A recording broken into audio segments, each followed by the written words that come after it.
नमस्कार दोस्तों, आइए आपको हल षष्ठी व्रत की कथा सुनाते हैं।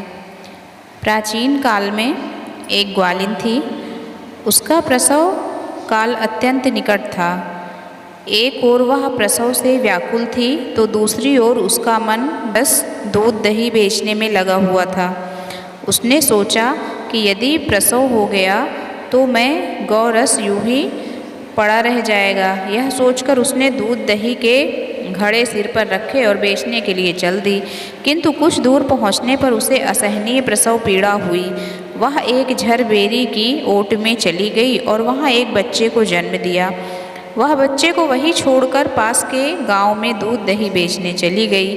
संयोग से उस दिन हल षष्ठी थी, यानी हल छठ। गाय भैंस के मिश्रित दूध को केवल भैंस का दूध बताकर उसने सीधे साधे गांव वालों में बेच दिया।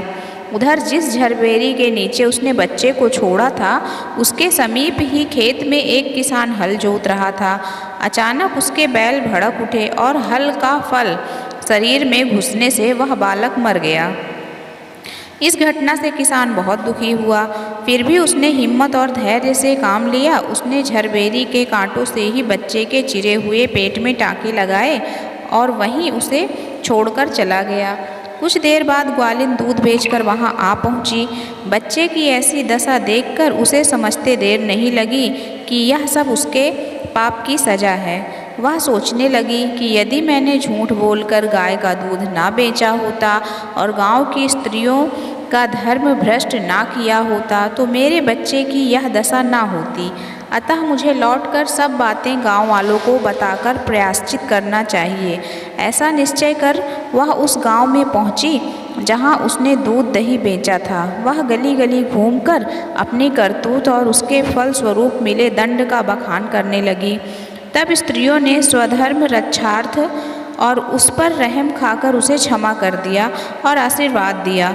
बहुत सी स्त्रियों द्वारा आशीर्वाद लेकर जब वह पुनः झरबेरी के नीचे पहुंची तो देखकर आश्चर्यचकित रह गई कि वहां उसका पुत्र जीवित अवस्था में पड़ा है।